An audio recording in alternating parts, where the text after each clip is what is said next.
Hey, this is Scott Spears, and I'd like to welcome you to another edition of The Exchange here on YouTube. Kerrington Nelson, Matt Morgan join me, and we are going to have a lot of fun. We've got some great topics in store as we head into Groundhog Day. Matt, tell them about Groundhog Day, because this thing is really picking up steam now, and we just, in the last few hours, have learned some new things that are going to be happening Groundhog morning here on this station, February 2nd, big time, 8:15 until 11 a.m. So, on February 2nd, we're going to have a Groundhog Day, I guess, ceremony here. It is going to be here, right? As far as I know, but it's getting bigger, so it might have to travel. I really don't know yet. I mean, because like I said, like, this thing is huge now. It's huge. It's huge. Like, with a capital H. With a capital H. Huge. Huge. So, I mean, the whole staff will be here that morning. You got to count that. You got Linda Sims here. You got Sean here. You got Terry Tackett here. You got Kerrington here. You got you, me, Pastor Craig. I mean, right there. Mary Ellen Withrow's going to be here. And there's a whole little thing we're going to announce here in a moment, but go ahead. And Chad Clark. Well, that was the announcement. That was the announcement? Well, what do you think the announcement was? No, we're not talking about that yet. In any event. Okay. So, Chad Clark will be here, now I've heard, and he'll be performing live on Groundhog Day morning. She's looking at my notes. He's doing the announcements backwards. I can't win for losing on this show, and we're only maybe 60 seconds in. It's going to be a troublesome week, folks. Let me tell you, it's going to be a week. I can feel that already. Okay, so Chad Clark will be performing live. We're going to have a concert on Groundhog Day morning. Is that after the Groundhog Pizza and the Groundhog Ceremony? I don't know yet. It's just coming together. Okay. It's blowing up. Got it. But again, Chad Clark's CD, it's about time. Run out and get these things on Spotify, wherever. It's all over. I mean, really, I don't even need to talk about it because it's so popular. But he's going to be here, recording artist Chad Clark, Groundhog Day morning, music, man, and a groundhog. Music and a groundhog. What more could you ask for? You never knew that you'd be a part of such a spectacle in the middle of February. That's for sure. I did not think I'd be part of this in February. Or as correct people say, February. February. February. February. Yeah, okay. So anyway, Okay. We're going to have fun that morning, and the big reveal is our groundhog, whose name is Warren G. Groundhog. Warren Groundhog Harding. Warren G. Harding, as in Warren G. as in Groundhog. Groundhog, Yeah. not as in the dead president. And people, the big thing is to win the prize. You gotta guess. Why didn't I just do this promo gotta guess myself? who I mean, it honest to is. God, why didn't I just promo myself?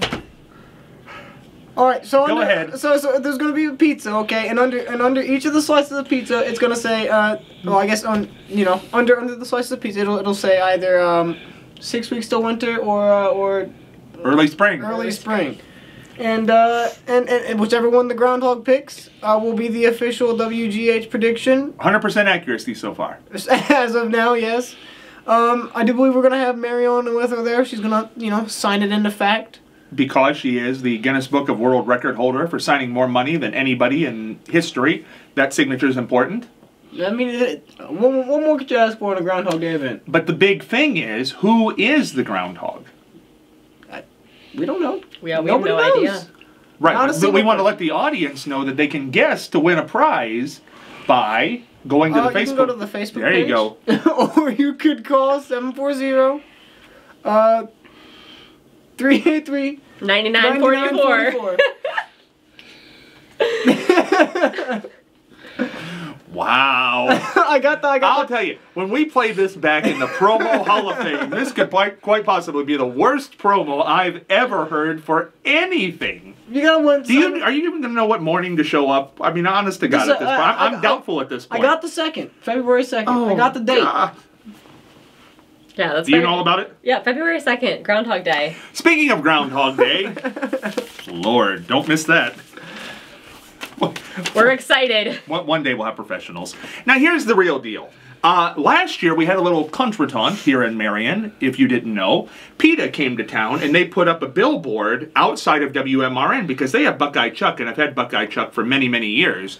And they did not like the idea of using a real groundhog. So last year WMRN did not use a real groundhog, they used a stuffed groundhog. And this became a whole big thing. PETA was on my show and la-di-da. Well, we have a statement from PETA this year on the whole Buckeye Chuck situation because if we're nothing else here, we are news people. This is where you get the news in this town, in the news vacuum. So here we go. This is from PETA, Nicole Meyer, the media officer for PETA, regarding Buckeye Chuck. It's 2 steps forward and 1 step back with Buckeye Chuck. After successfully featuring a stuffed groundhog last year, this year's event will use a live animal. But since organizers have provided assurances that humans won't handle Chuck, it's still a small step up from the other Groundhog Day events, during naturally shy animals are grabbed and dangled in front of noisy, rambunctious crowds and flashing camera lights.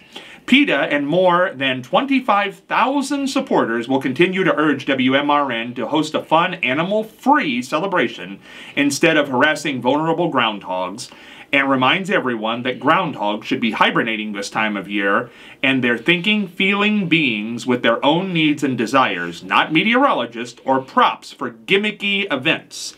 So the kindest option of all is to leave the live groundhogs out of our celebrations altogether. Nicole Meyer, media officer from PETA. So there will be a live groundhog this year, but you can't touch it. Could people touch it in the past? Yeah, they used to bring it out and hold it, and it was a thing, and the lights, and 6 more weeks of winter, and oh my god! And by the way, their event precedes ours. We're not going up against it. We're not trying to knock Buckeye Chuck out of the box. They're from 7 to 8. We start at 8. Okay. Not competing. No, we don't want to. We preserve that tradition because Charlie Evers came up with it many years ago. That's why it's named Buckeye Chuck. Charlie. Oh, that's funny. I didn't know that. Yeah. Well, you're getting a little history lesson here. Yeah, I am. So, how do you feel about this whole thing? PETA and Buckeye Chuck seemingly kind of settling their differences at the moment. I want to know if the groundhog is like somebody's pet groundhog, because I feel like maybe then it'd be used to being handled by people and it wouldn't be as big of a deal. I guess I don't know the history of the groundhog as to why everyone's so worried about it. I mean, like if she said they're naturally shy animals, so if it's like a groundhog that we plucked from the ground and dangled in front of a camera, it's going to be scared and confused. But you know what I'm saying? Like I read that, I think. Yeah. So, but if it's somebody's pet groundhog, like it's probably not as scared. So like I don't see the big deal if it was somebody's like already. I don't think you can have a pet groundhog. A groundhog is a wild animal that should be hibernating this time of year. I do believe they like rent them off of like some kind of farm place, and they didn't. Yeah, and that was one of the issues last year. Yeah. It wasn't a correctly licensed farm place. Yep. I gotcha. But listen, as long as they don't touch it and PETA's okay with it. Whatever. I mean, they don't sound okay with it. Yeah, she didn't sound like she liked it. She said 1 step forward, 2 steps back. But they're not going to put up a billboard or anything like they did last year. Okay. Well. So, but we don't do that around here. No. We don't want to step on PETA's toes. No. Now, Matt, what do you think about this whole thing? Well, you know, I think that Buckeye Chuck has been going on for a while now, and I think that I'm glad that they somehow managed to work things out with PETA to be able to use a live groundhog. I think you're right. I think that's the best possible thing for all of us at this point. Don't you? Absolutely. And I think we'll leave it at that. So get ready for Groundhog Day. It's going to be fun galore. You don't want to miss that for love nor money. February 2nd. It's going to be big. Now, this is a current event we started last Friday night, but I'm telling you what, it got so much attention, we've got to do it here because we haven't done it on this show. This is, I'm going to say it, and you're going to think I'm kidding. These two are going to think that this is a real thing, but I'm telling you what, this is exactly what happened. On Fox News, there's a guy named Jesse Waters, and about a week ago on Tuesday, during their primetime lineup on Fox News, they had a story that a Pentagon... the Pentagon Psychological Unit 4 years ago floated turning Taylor Swift into an asset during a NATO meeting. And this guy thinks that she could be a psyop for combating misinformation. Now that's what apparently was mentioned at this NATO meeting 4 years ago. So is Taylor Swift, I can't even believe I'm asking this question, is Taylor Swift a psyop for combating misinformation, working for the Pentagon Psychological Unit? Okay, so I really don't think that 4 years ago they strategically plucked Taylor Swift out and like grew her fame, but could she be a psyop now that they have reached out to in recent times? I don't think it's likely, but if that were the truth, I wouldn't be absolutely shocked. So that's how I feel about it. What do you think, Matt? Yeah, I'm on the same page as Kerrington here. I don't think that it's likely, nor do I think that it's actually happened. But if it were to come out that it did happen, I'd be like, well, look at that. It wouldn't like shock me or anything. I'd be like, well, you know, you got to have somebody influential. Yeah. Taylor Swift is not a psyop for the Pentagon. She's not working for the Pentagon. What if she was? She's not. But what if she was? This is. Well, what if my foot falls off at this moment? Anything can happen, but this is not true. I think that there's. I thought this was a funny story, honest to God. I thought it was hilarious. These two believe there's a possibility that this is reality. I mean, there's a possibility. This is the most There's ridiculous. A possibility. No, it is not a possibility. She could be a psyop. You would not pick the most famous performer in the world right now to be a psyop because you're bound to find out and it's going to be on Fox News at 9 o'clock on a Tuesday night. You wouldn't do that. You don't want people knowing who your psyops are. That's kind of the whole point. I mean, what if it's like reverse psychology? She's so obvious. Yeah, they're so like, she obvious wouldn't that be. you wouldn't that's pick what Taylor you're Swift. saying right now, that you're like, oh, that's crazy. Why would you do that? It wouldn't be on Fox News. What about Maybe they're onto it. Yeah, it could be. No, you're wrong. Because let me tell you something. If you want a psyop, you're going to pick somebody who does have influence but isn't obvious. Why is she obvious? You said that she's not obvious. She's on the cover of Time Magazine, People Magazine, every other magazine. She comes into town and billions of dollars comes in. She's on the NFL. The ratings go up. She's dating every Tom, Dick, and Harry in the United States. I mean, come on. That's obvious. I'm just saying, I don't think it's likely, but I wouldn't be surprised. I'm telling you, again, what I believe this is all about, I said this the other night on the Friday Night Live program, I believe this is Fox, which tends to be a Republican-leaning station. They're afraid because of stances she has taken, getting people to vote, tending to back Democratic candidates, being a presidential year. I think they're trying to discredit her early in the year as a conspiracy that she will come out this year and back Biden and it will put him over the top. And I believe that this is just laying the work early to do that. I can see that too. Like, that also kind of like makes sense. Like, I mean, the fact that they don't have any proof or like reason to believe it besides the fact that some Jesse guy randomly was like, what if we put this on Fox News? That's true. That's true. Because they don't have any actual proof. And typically you're not putting theories on the news. Well, because they can't stop her from endorsing a candidate like she's done. They can't stop her for endorsing abortion, which she's done. They can't stop her from getting people to register to vote, which she's done. And I think the Republican side is starting to fear that, here's Tennessee Taylor Swift, who we all thought would be a nice Republican girl. Maybe not so much. Yeah. Yeah, I mean, I could see that too. That makes a lot of sense to me as well. I think more than the original story of her being a psyop. I mean, based on the facts that we have, I agree. Yeah. I think that's all it is. I mean, like I said, I think that, I mean, you could be right. There probably is, I mean, there might be laying a trap due to political situations that may take place later. But at the same time, it wouldn't like, I wouldn't be all that shocked if at some point Taylor Swift was like, yeah, I worked for the CIA for a little bit. Oh, God. I'd be like, it's believable. But anyway, the funniest part of this whole story may be the punchline, which we haven't said yet. Somebody working for the Pentagon was asked about this. And this was their quote about this, is Taylor Swift a psyop? A Pentagon spokesperson, not a Taylor Swift spokesperson, not a Fox News spokesperson, somebody who works for the Pentagon, said, as for this conspiracy theory, we're just going to shake it off. Burned them over there at Fox News, didn't they? Used a little Taylor Swift quote in there. Yeah, Matt found a whole article on the Friday Night Show where it was like had lots of puns. So, yeah. I mean, there's more to it than that. They were definitely punny with the Taylor Swift lyrics. Don't those people at the Pentagon have anything else to do? They're running intelligence over there and they're coming up with puns on Taylor Swift songs? I'm telling you, the puns were already written in case the Taylor Swift thing came out. They had to use it to combat. Yeah, they had the script already written. They've had it scripted. Oh, dear Lord. Let's move on to another subject before my head explodes. Miss America happened this past week. Miss America happened, and Miss Colorado, Madison Marsh, was crowned Miss America. She is the first active duty Air Force officer to ever be crowned Miss America. Oh wow, is she the first person, like military person that was like? I don't think active? first military, but first active duty Air Force officer. Okay, so it has to be Air Force and an officer. That's cool still. Yeah, but here's the thing though. Miss America used to be a gigantic thing. Everybody used to know who Miss America was. Everybody used to watch it.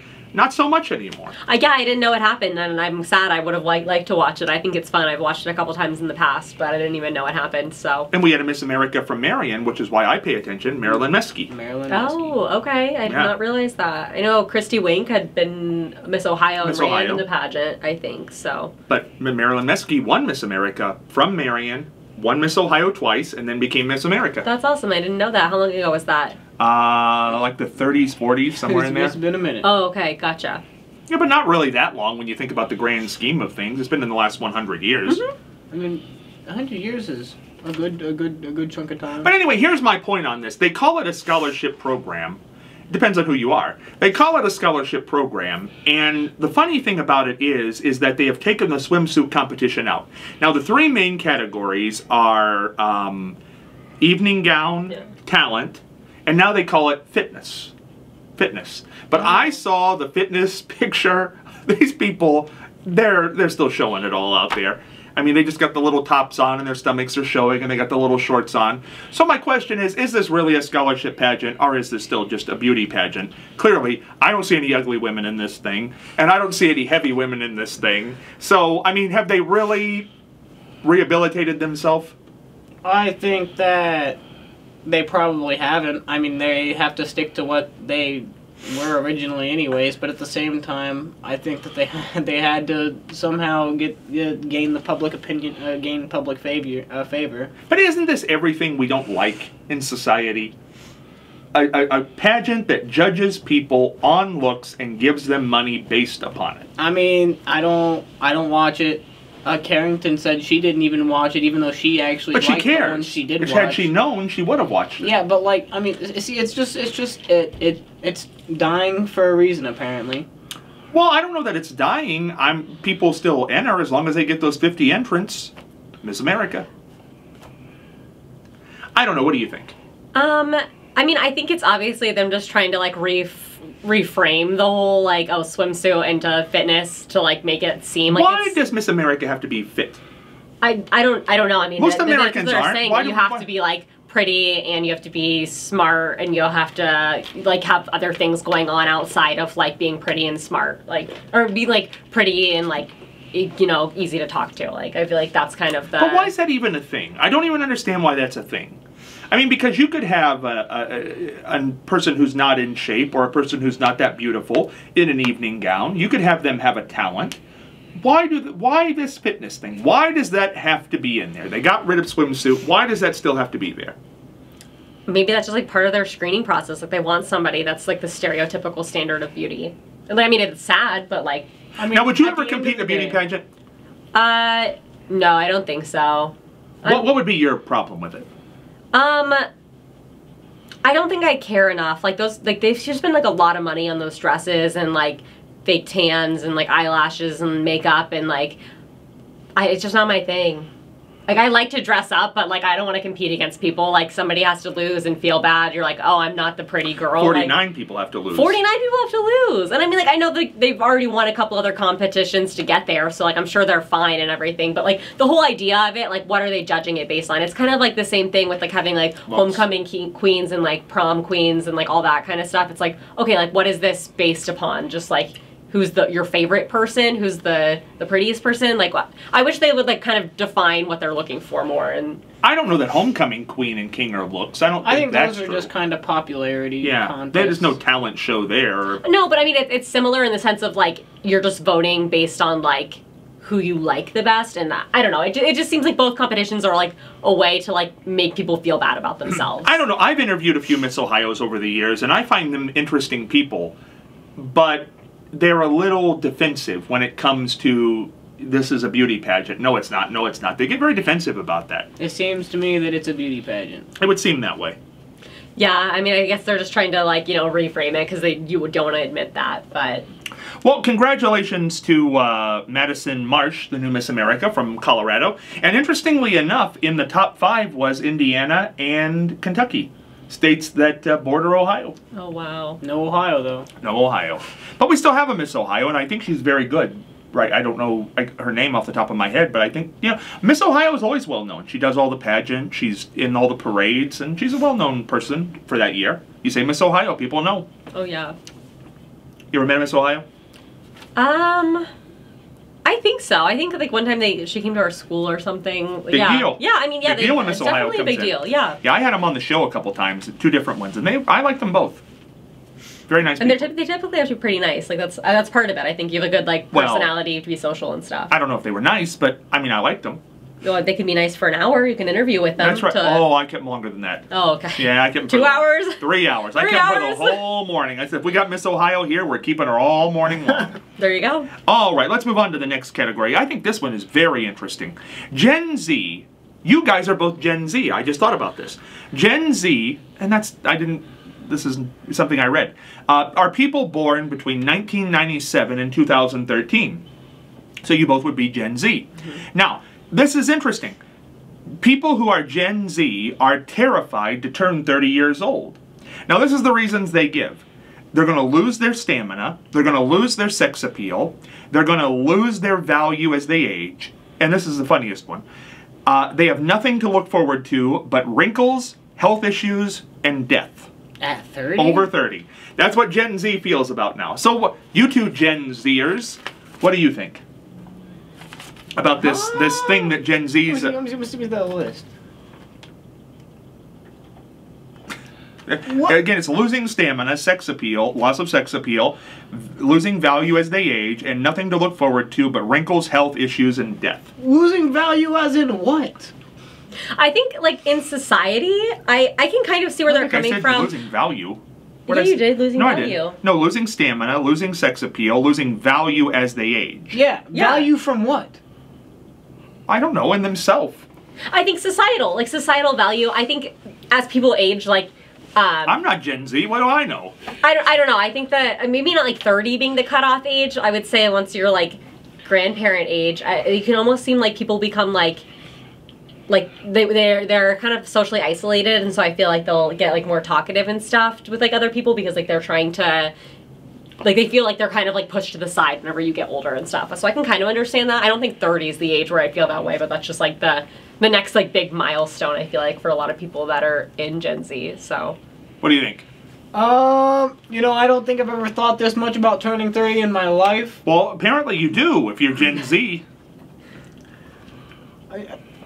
My little brother's also Gen Z, apparently, according to that, and he's like 12, so he's not thinking about turning 30, I don't think.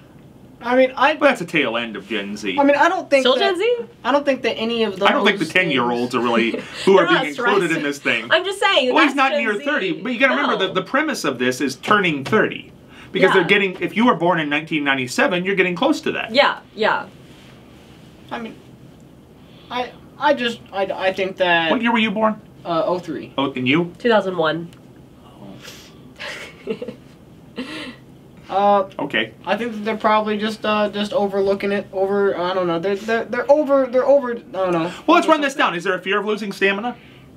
I mean, I think that. I mean, I don't know that it's necessarily a fear, but I know that once you get older, you ain't got the energy that you once had. I don't know if it's 30. I don't know if it happens at 30. Yeah, so I don't think it's like at 30, but yeah, like there's a fear. You know, as you keep getting older, like we've already passed our physical prime, so. At 20? Yeah, I don't know about that. Yeah. When's your physical prime? I think so. I think you're physically prime at like 18. I would say closer to like, I don't know, 25 or 30. You think that's your physical prime? Yeah. What are you describing as physical prime? Like being in the best like shape of your life. Like I think I'm on the downward spiral. At 22? Yeah. So you agree with this? Losing stamina, losing sex appeal, losing value as you age? You think that that's a real thing? Because you're still 8 years away from 30.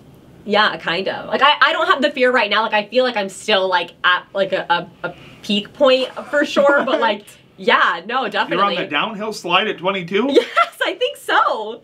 Lord. Yeah. It's gonna be a long downward slide. Man, when I turn 22, I hope this is not something that's on my mind. Yeah. No, I kind of think so. I do. But what about that last sentence? That's the one that I think gets everybody. Nothing to look forward to after 30 but wrinkles, health issues, and death. I feel that way. Seriously. Yeah. After 30, it's over. I mean, Hope is over. So you're what? It's wrinkles, now? health. What? You're 22 now. Yes. You're telling me in 8 years you're gonna stop talking to everybody and stop doing all the things you do? No, I'm still going to like do those things, but like a lot of times I just feel like most like people that I know that I would consider like adults, and I know at 22 I'm considered like an adult, but like as people get older, they get this like kind of like terrible mindset where it's like every day is like the same day, and I feel like you're just trapped in this like vicious cycle of like people go to work and like have their children that they're responsible for, and like they just kind of get very like mundane and like bitter a lot of times whenever they get older. That doesn't have to be you. I know, so like I'm doing everything in my power to avoid that, but like I do have that fear. Like I don't want that to be me. So like I mean, is there a fear of wrinkles? I mean, not necessarily a fear of They have it, Botox but like now. You can get that roll. yeah, I mean, it's not a right fear, out. but like I don't want to look older. Well, you are a bit of a hypochondriac, so health issues I can understand. Yeah. I mean, health issues can happen to anyone, even 22-year-olds. So Well, they can happen to anyone, but it's more likely as you get like over 60, not in your 30s. more likely, but like that does not mean it's not going to happen to you. So like it's always good to have a healthy like fear Death? of death. Yes, Well, I mean, like a little bit. Yeah. I mean, I think at its base, fear is there to keep you from dying, Yeah. kind of thing. Yeah, like humans are naturally afraid Yeah, of death. like, 'Cause I think it's that's more what the fear of fear the is for. unknown, though. Yeah. I don't think fear keeps you from dying. I think that's what it attempts to do. If you're going to die, it's over. Well, I mean, yeah, but like you can be afraid of it all day long. It's coming.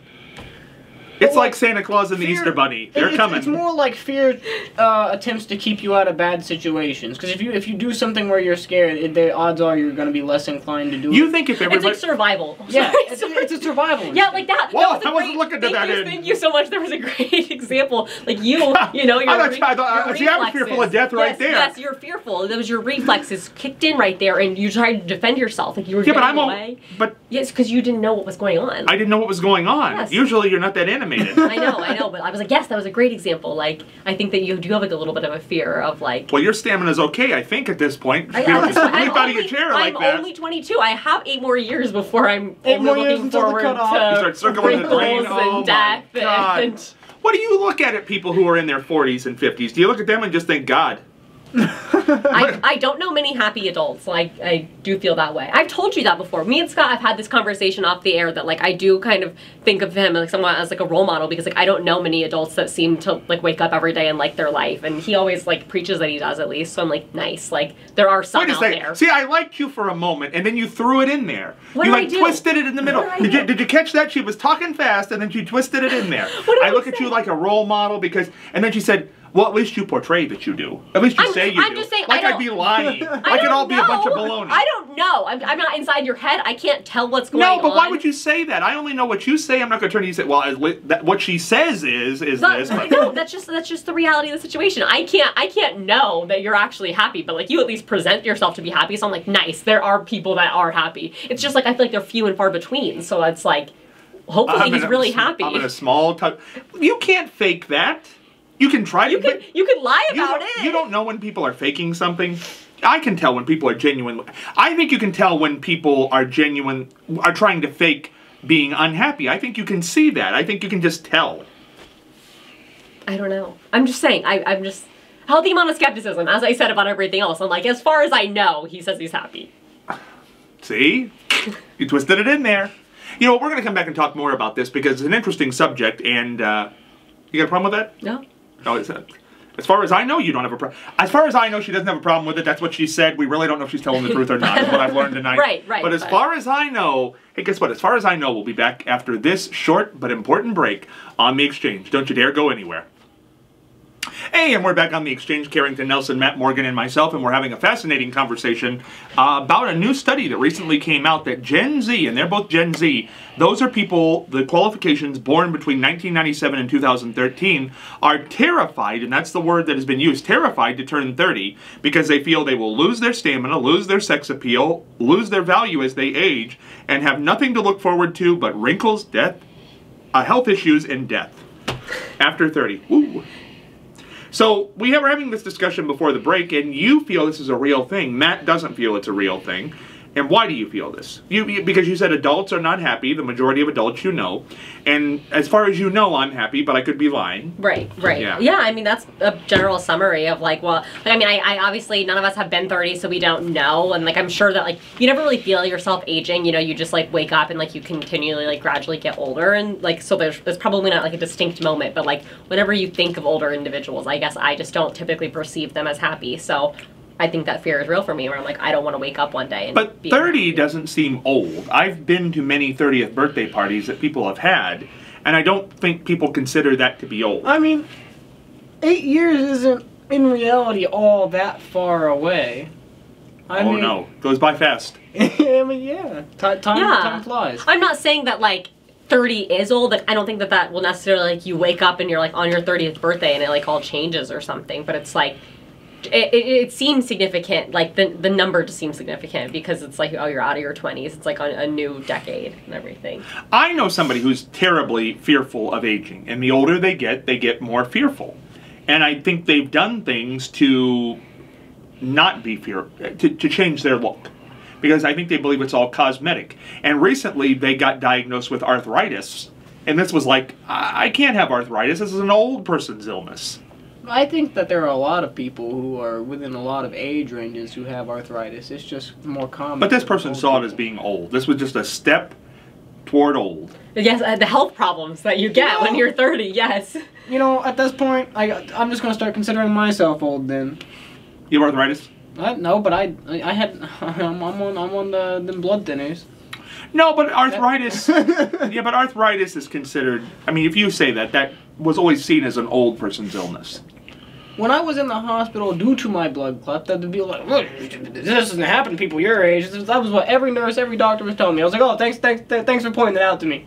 I so it's appreciate genetic mishap. But, I guess so. But that happens. And so does young people with arthritis. Right, but what I'm saying is, why fear it? What's the big deal? I don't know. Once you got it, you got it. If you don't, you don't. You could they make like, you know, lotions to deal with the pain. This too, I don't think it's the pain. I think it's the fear of getting older. That this is a sign. This is just another signal that I'm getting older. I mean, everybody gets older at some point. Nobody stays on top of their game forever. I was telling somebody the other day, look at people's hands if you want to know how old people really are. Because people can work this part of their body. You can work the neck up nowadays. You can get Botox. You can get fake tans. You can dye your hair if you really are all that into it. But you can't fake your hands. Look at somebody's hands who's far along in life, and don't look at my hands. I'm just saying, I feel like our hands don't look all that different. What does that tell you?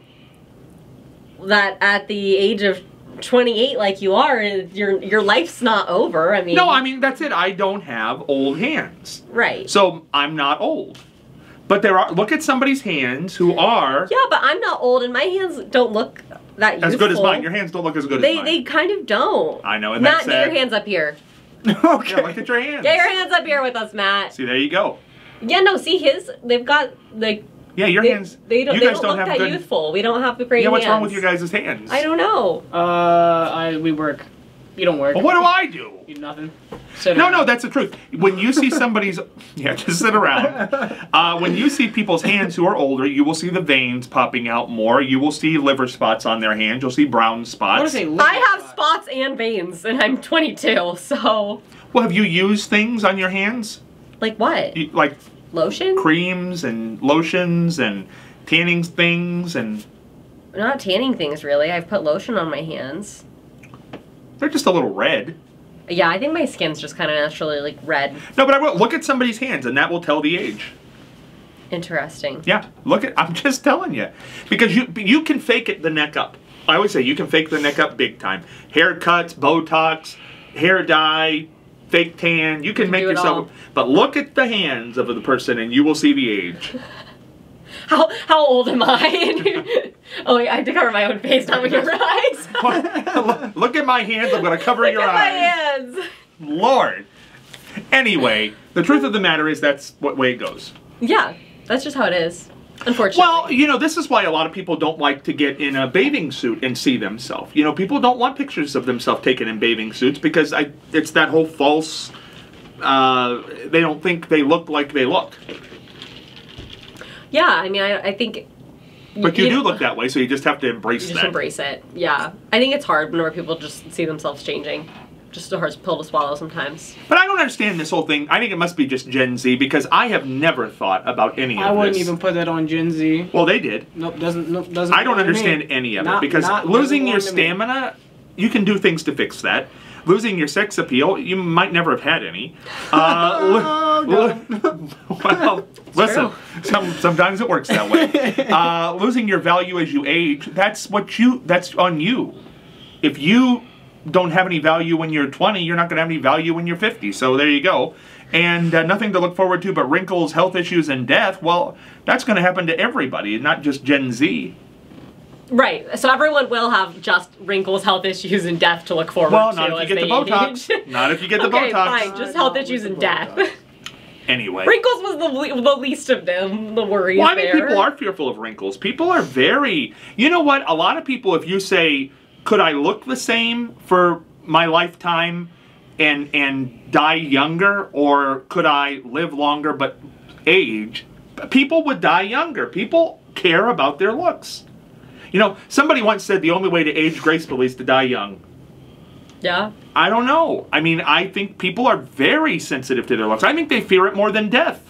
That they're going to become, if you counted on your looks all your life, even if you're not like a stunning person, but if you counted on your looks to get you things, and a lot of times you do, and you know when you do, they deny it all the time, but they do. It gets them men, it gets them women, it gets them jobs, it gets them in places, it gets them without a cover charge, and people pay attention to them and reach out to them, and in the social media age, people want to date them and la-di-da.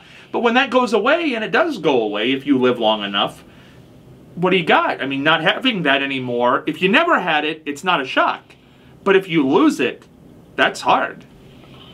Yeah. I mean, it's hard because I feel like I haven't seen too many older people where you're like, oh, like, they look really, like, I mean, attractive. I mean, that's weird. I'm not, like, gauging old people. But, you know, like, I mean, everybody does, like, it decrease over time, so. Well, the sad thing to me is when somebody will look at somebody who's younger and go, boy, you're beautiful.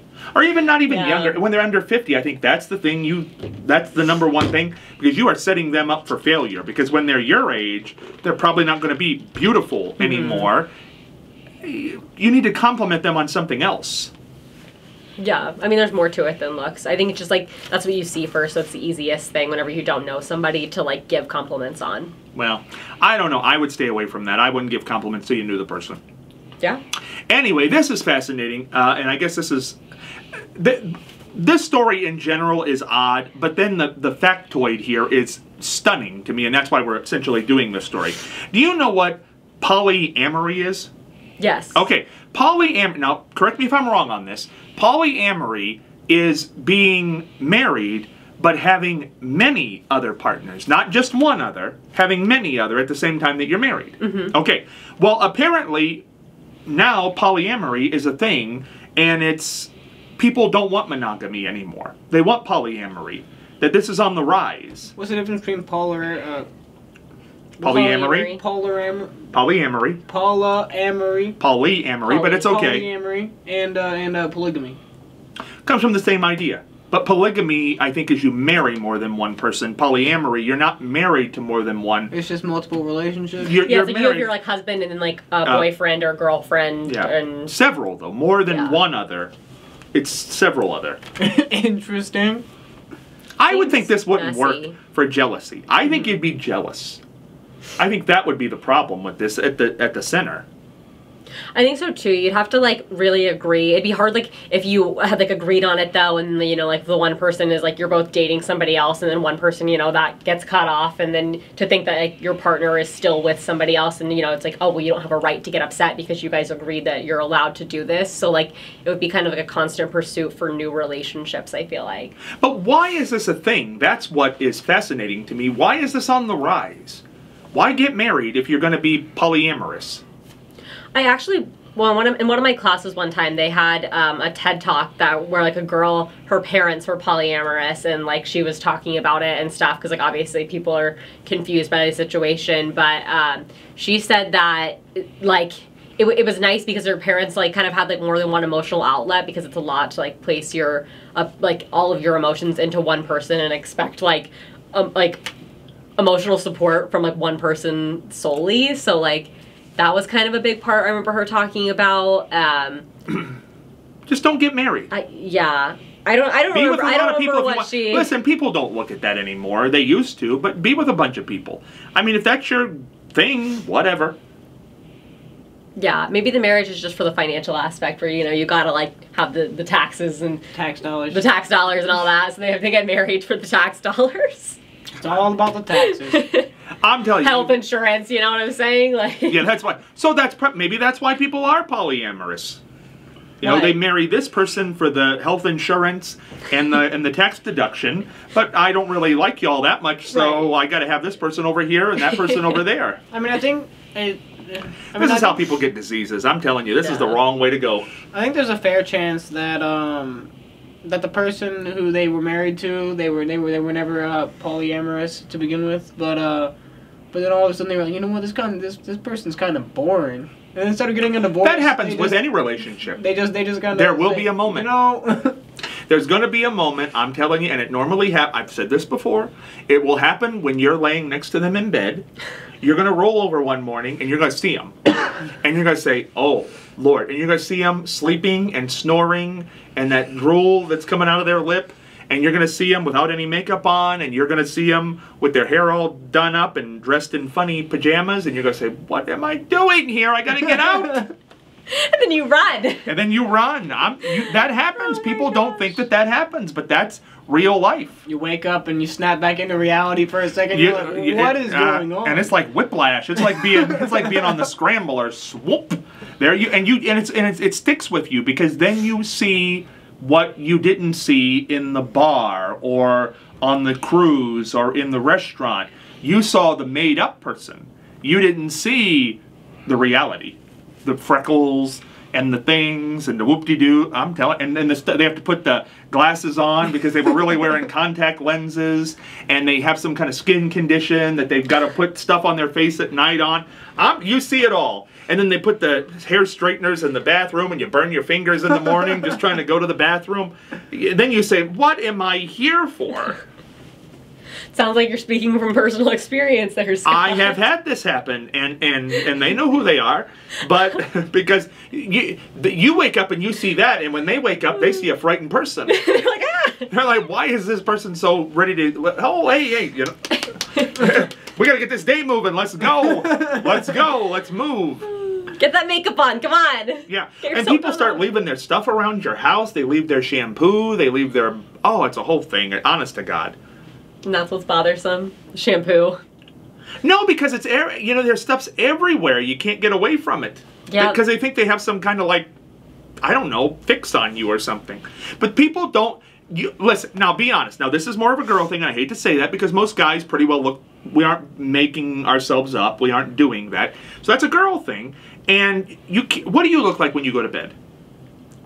This for the most part. Really? You're wiping anything off, or you don't have to put anything on? No, I don't, I'm not a big makeup girl. Like, I think I might have mascara on from yesterday, because I just sleep with it sometimes, because I don't, like, take it off. So, like, no, I don't really do very much. So, like, mine's pretty consistent, because I thought about that, because there are some girls, like, I think of in my mind, where, like, I've seen them, like, not have makeup on one day, and you're like, oh, are you sick, or are you, like, it doesn't look like the same person, and like I would never want to be like that, because then you do have this constant like, oh, gotta get up 30 minutes early to like every single day to like make sure I have time to look not like myself. Like, it's just too much. Then you're trapped in this cycle. Otherwise, at some point, somebody's gonna be like, Are you sick? Yeah, are you okay? Yes, I have people come to my mind right now where I'm like, yep. I'll tell you what, though, it changes over time. It's very strange. Because first, when you are first hanging out with them, where you would see them like that, maybe late at night or early in the morning, they have, they'll wear the, maybe different kind of pajamas. And they're kind of like, oh, okay, well, this is okay. That's how she looks. And then, a few months pass by, and then all of a sudden it's the flannels. And then it goes to some, like, older lady thing. You have a skin condition there? You're itching away. Well, I'm sitting next to you. I think it's kitching. It's spreading! But no, that's a thing. Oh, my hands, my great hands. No, that's a thing, though. I mean, it changes. I mean, there is a show that goes on there. We talk about the show when you first meet somebody. There's a show there. Eventually, over time, people just want to be comfortable. I think the whole thing's a show.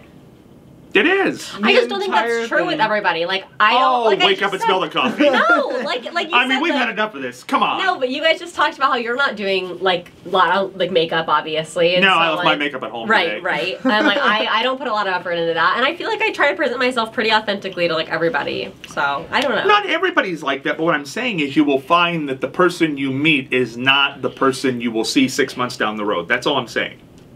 I mean, I don't know. I guess if they're that different, like, that's frustrating. Everybody does that. I mean, even in work, you do that. I don't even the new think person, it's you're not going to pick a fight with them the first I don't day, even but think you're it's bound to have a fight with them eventually. I don't even think it's a conscious thing. I think it's just like a subconscious habit. Yeah, but that doesn't mean things changed about the person. Like maybe like internally, you know, you grew annoyed by their things. Like, you know, the first time somebody does something, it's not going to be annoying, but like once you're around it constantly, like, yeah, the little things will annoy you. So I guess that like you just have to find things where it's like, okay, like I can tolerate that. It's not like it's a big deal. I don't know. Life of toleration. I'd rather not have that. Oh my Give an gosh. inch and they take a mile. Give them an inch and they take a mile. Well, anyway, the reason I did this, I haven't mentioned the fact yet. This is, I can't believe this is true, but it's the fact that I was given. 1 out of 9 people in America have been in polyamorous relationships. 1 out of 9. Wow. I think those numbers are pretty high. I didn't think they were going to be that high. Yeah, that's shocking to me. Think as about well. that. 1 out of 9 people have been in a relationship where they knew that the person they were with had several partners. More than 10%. You guys have never dated anybody that was like, I'm polyamorous? I haven't. But like, if you're You said that a little too quick. 1 out of 9. So you say. So I say. I mean, yeah. So you say. We don't know if you're being honest. You don't or know if not. I'm being honest. Who for would sure. admit that? I apparently a lot of people. If 1 out of 9 on a survey, that's a lot of So people. you've never been in a relationship where you knew that the person was with somebody else? No. Okay. What do you think? No. Never happened? No. Okay. I never have either, but I mean, I guess it could have happened. I don't think they'd probably run and tell me. Yeah, I don't think. Yeah, but fair. I think that like part of the part of polyamory is like you are open about it. Oh no, well then no, I don't think. No. Like I don't think it's like it's not a secret. Like I think that's just cheating if if they have other partners. No, but you know what? At the end, if you don't really care anymore, are you really paying attention to what they're doing? You know the end no, is if you're coming up. dating them though and they're with somebody else, it's still. I mean, okay, you have to define cheating, I guess, in the terms of your own relationship. I mean, but if you're done with them, who cares at that particular point? Just because you haven't dropped the meat cleaver on the relationship doesn't mean it you know. I don't know. I think it's silly, but I think 1 out of 9 people in America being polyamorous says something about this society that we cannot choose. It's a weird thing to me. The things that people want in life, it's very odd. They want to be protected and they want to be taken care of. And I don't understand that.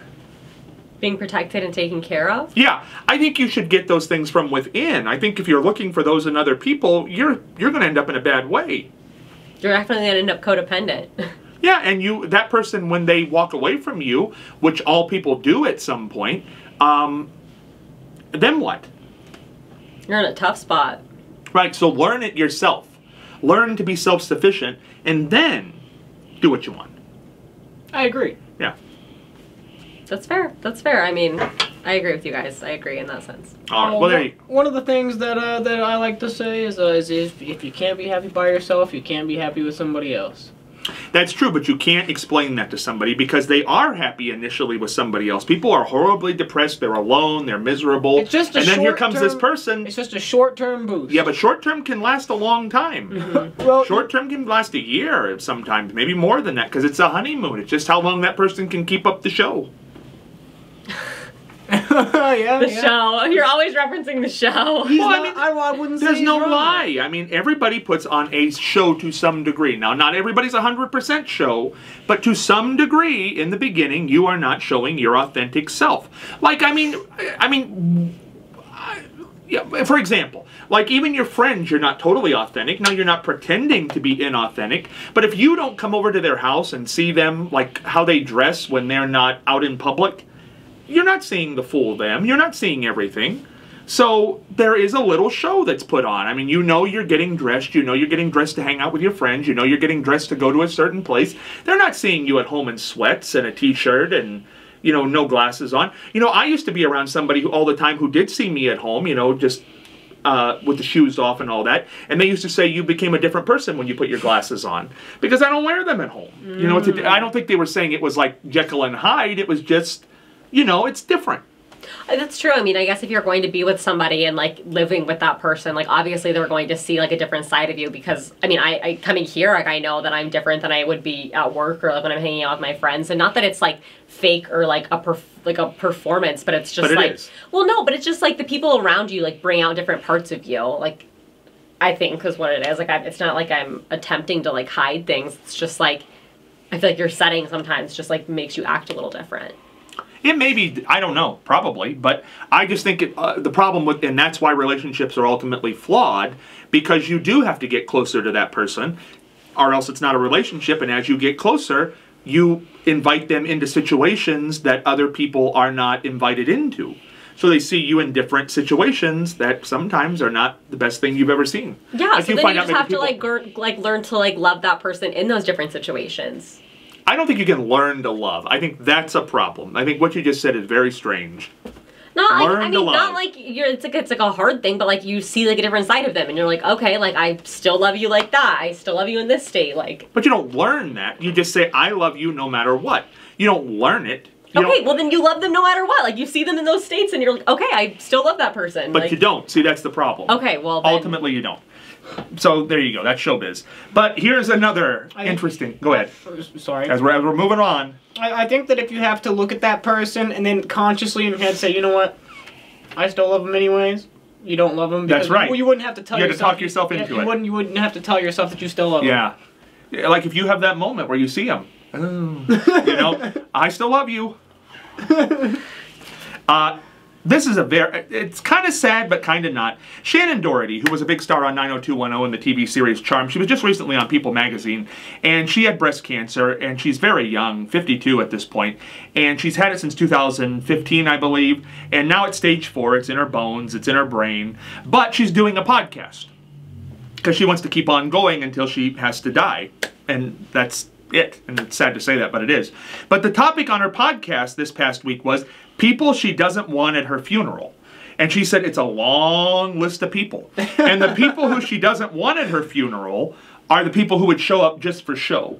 The people who she knows are going to show up because that's the politically correct thing to do when somebody dies. She doesn't want them there. So I thought that's a very interesting subject, that she's getting to say this as her life runs out. And she knows it's running out at a very young 52 years old. Yeah, that's fair. I mean, why would you want somebody there that's like not genuinely like mourning you, you know, who's like there because it's like, oh, I know this person, I feel obligated to go. That makes sense. But that's a lot of what funerals are. Yeah, but it shouldn't be an obligation. I mean, not everybody there is throwing themselves on the casket. I mean, most of the people there, I used to work with them. I used to be their friend. I haven't seen them in 20 years. But I feel that I should go because I knew them. You gotta pay your last respects. There you go.